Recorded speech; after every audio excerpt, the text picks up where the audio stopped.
Hey everybody, I hope you all are doing well and welcome back to Michael's Matters. And recently there have been some very interesting reports and studies coming out talking about how views on saving for retirement and Social Security are really changing from earlier generations, let's say from the baby boomers on down to millennials and Gen Zs at this point.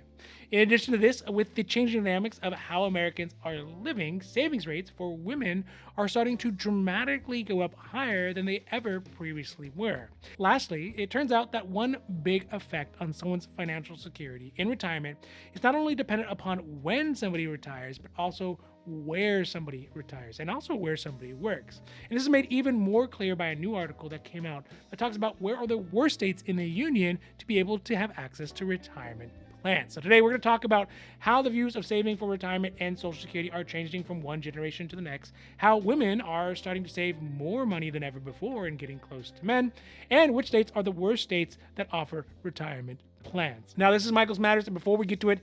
if you like these videos, if you find them interesting, if you find them helpful, or hey, if you at least find them useful, please don't forget to like and subscribe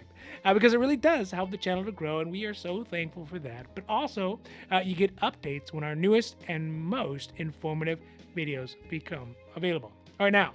let's get down to the video. So first up today, I want to talk about an interesting report out from the Economic Innovation Group that took a look at all the states in the United States and put together numbers showing what is the accessibility to private retirement plans available in each of those states. This information is super important to understand, especially for somebody who's considering retiring now or maybe even looking down the road 10, 20, or 30 years, because at least statistically, which state somebody lives in will have a big effect on whether or not a person is likely to have a retirement plan like a 401k through their work or even an IRA or some other personal retirement plan. According to the study, they found that a majority of the top states with access to retirement plans were actually surprisingly in the Midwest, with the top state where only 42.1% of the state's residents did not have access to retirement plans. That's followed by where 42.8% did not, as well as Montana at 44.6% who did not have access to retirement plans. On the flip side of this, states that have the highest percentage of people without access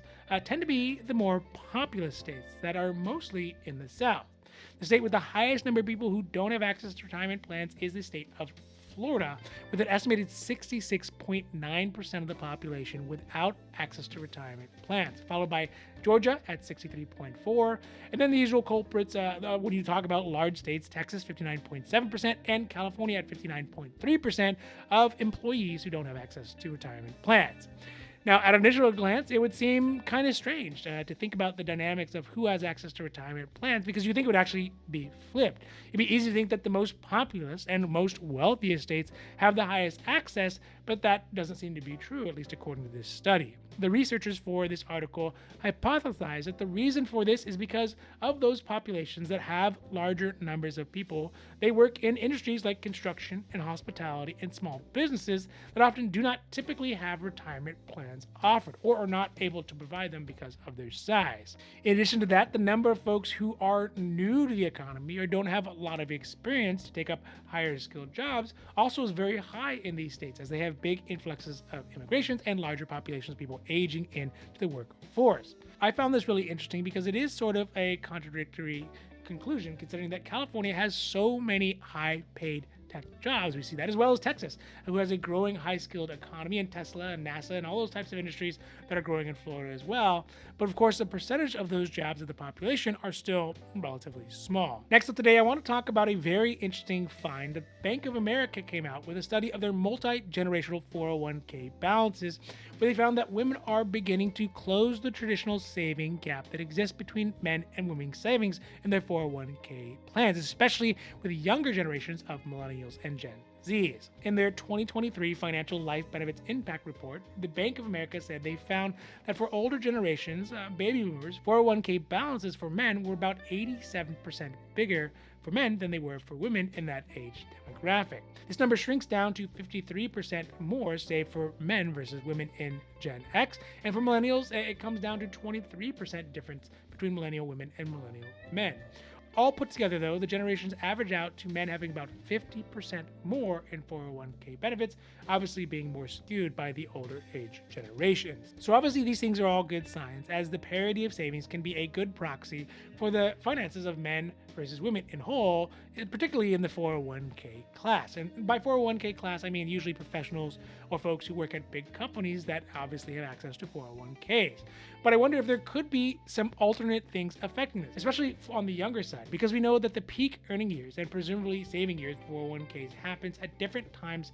in different genders' lives. So, for example, women, this peak earning years seem to peak a little bit younger than they do for men. So I wonder if at the millennial level, whose men are just now sort of just kind of getting to their peak earning years, I wonder if that is what is skewing the data, and if it will eventually look more like the baby boomers once millennials get into their full retirement years or get close to it. Another interesting side of this is because younger generations are having less children, which means that the unpaid labor that many women who do as caretakers, well, it's being converted into real paid labor. I wonder if this is also having another effect. And also, according to the study, even one of the side effects of younger women having more money is the fact that additional services and goods are really blowing up in our economy. Even looking at things like the pink tax on razors and hygienic goods are way more expensive as companies try to find ways to get more of that extra money and savings that younger millennial women have. So overall, when you think about the retirement, at least to me, it really does seem like it's a three-dimensional chess kind of game, because not only does it matter when somebody retires, but it also matters where they retire, and it also matters what generation they're in and how they look at it. This is something I don't think a lot of people think about when they are doing their retirement planning, especially for younger generations, as they plan out their careers and get into their peak money-making years. But the type of jobs that one does and where those jobs are located can truly have a big impact on how your retirement years, long after one is done doing that job, is going to affect it. Where these kind of things have the biggest effect is probably not in the top income, top educated classes, who no matter where they go in the country are likely going to have access to great retirement options. But for those folks, including myself, who are, or at least consider themselves to be middle class or even lower middle class, who have a choice to make between a great paying construction job or even like UPS right now, $170,000 a year by the end of their contract, versus a job that is maybe more clerical or white collar, but makes less money but has better retirement option. That's where these differences are really going to be felt, and we see it here in California, we see it in Texas, and we see it in Florida, where construction is a big part of the economy. It has an easier point to access for new folks into the economy, and I mean, right now it makes big bucks, at least early on, but can have lasting physical and financial effects on somebody down the road. Also, for younger generations of women, and by younger generations, I mean women who are my generations, millennials, putting more away for the 401k, I mean, that is great. It puts them in a better position to decide how they want their lives to go, and perhaps gives them more of a bargaining position in their personal lives and their relationships with a more level playing field when everyone is financially equal, or maybe they even have the upper hand nowadays.